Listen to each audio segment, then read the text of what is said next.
everybody, I'm Dakian. I'm welcoming you to my weekly update for Monday the 18th of July 2016. And yeah, you can see there's not a lot of progress on these ladies. A little tiny bit since last week perhaps, I don't really remember.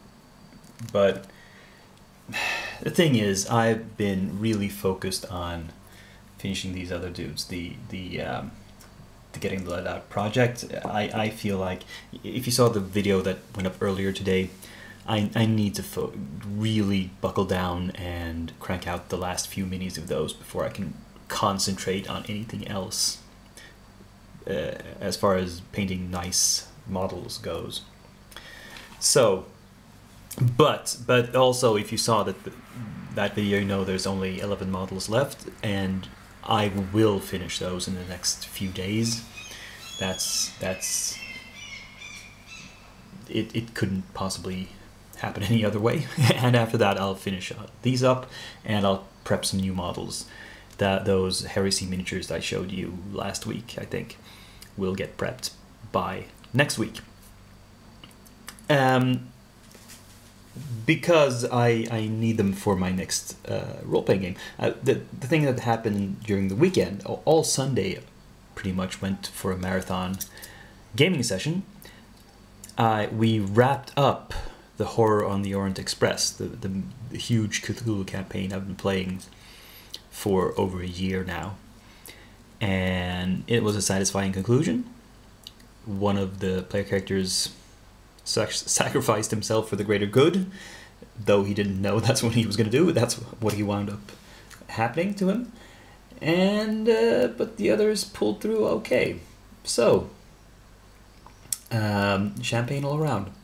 And I because I felt we were coming up on the finale, I let it run extra long this time, which meant that I skipped my salsa dancing in the evening. We just kept playing Cthulhu, and after that we had a long conversation, a couple of hours almost, I think, about what to play next, and I got all of the guys on board with my idea of running the Curse of Strahd, the Ravenloft campaign for Dungeons & Dragons 5e.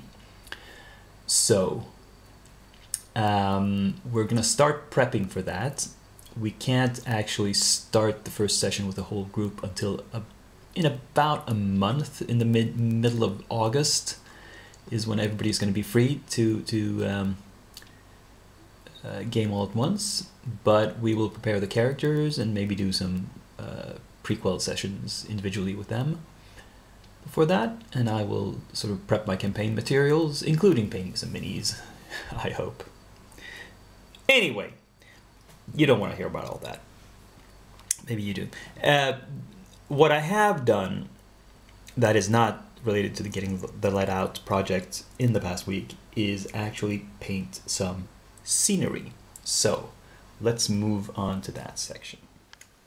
And so here we have this scenery piece finished, sort of, I guess. I'm happy enough with it. Let's you can look at it from some other angles, and the side and the back side is possibly the most interesting one. And you can see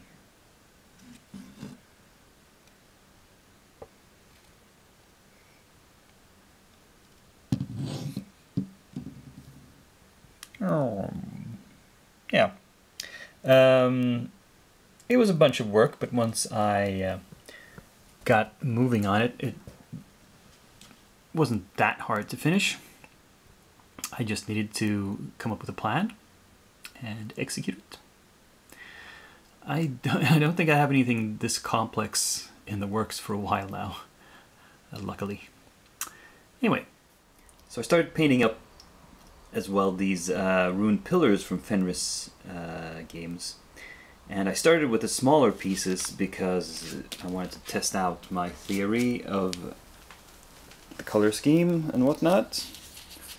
And I think it turned out pretty nicely. They look dirty and grungy and ruined, but still distinct. And yeah, so I'm gonna move on to the bigger ones. They're still ruined, but well, I'll show you. So here we've got 3 bigger rune pillars assembled and ready, and primed and ready to paint, and we have 3 more here who are just in the stages of assembly. And here is yet another resin piece from Fenris. This is a much bigger one. This is a hut of some sort. And hopefully you can't see the seams where I put the roof on and gap filled it and before I primed it. But yeah, this is going to get painted up as well. And lots of scenery work being done. And finally, for the scenery section, this is currently the last piece of scenery I have unpainted in my collection right now. There's more on the way, but if I finish up all the other stuff, I might start assembling this kit. I've shown you this before. I've done an unboxing of it before, so there's nothing new here.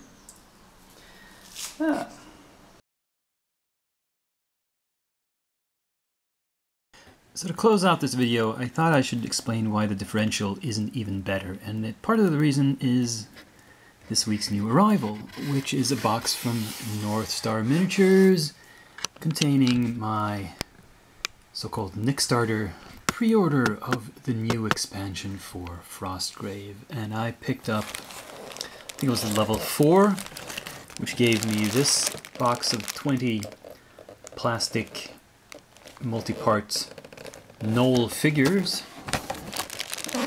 which you can see some painted up examples of on the back here. A huge collection of metal minis. I counted them, there's 23 in total.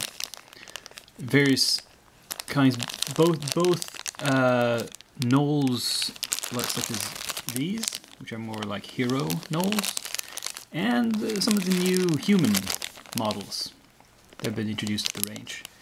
And I can't show you all of this, but there's a lot of it.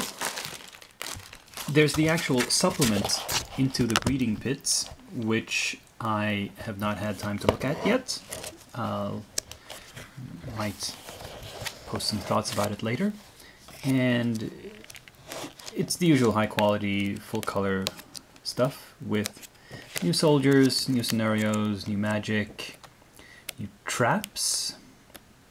Interesting. And basically, ideas about underground exploration, going into the dungeon, so to speak, instead of just being above ground in the ruins. And that's why they have traps and rules for lighting. And hey, it even says dungeon setup here. Doors and doorways.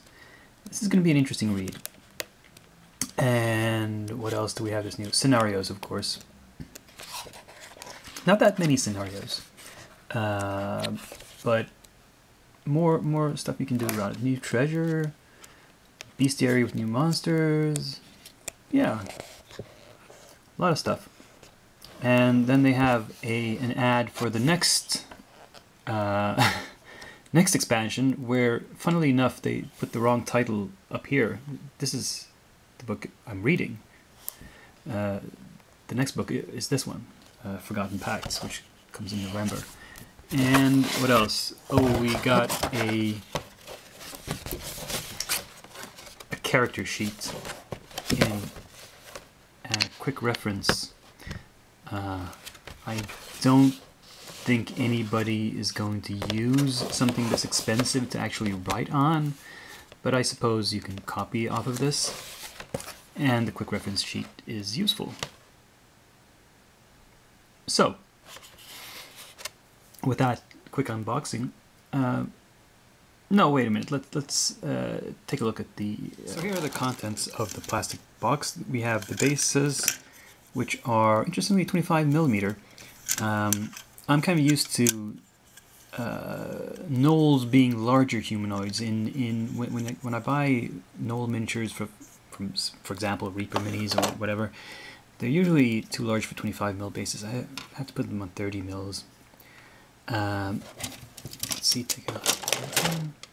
And the bodies are fixed, and the legs as well. It's just arms you can add, and for some of them heads.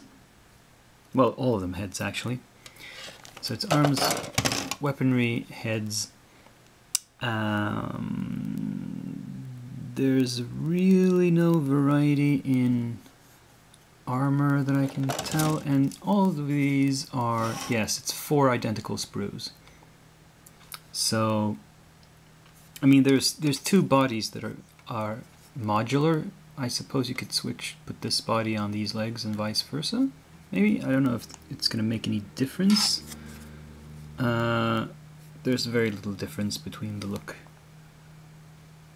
of these 2 bodies. Maybe you can twist them, you can have them turned different ways. That would be the point of it. Otherwise, I don't really see why they're separate, modular.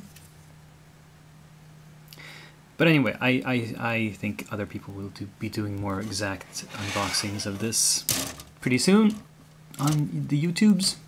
So I'll say goodbye for now, and see you next week. This is Dakian, signing off.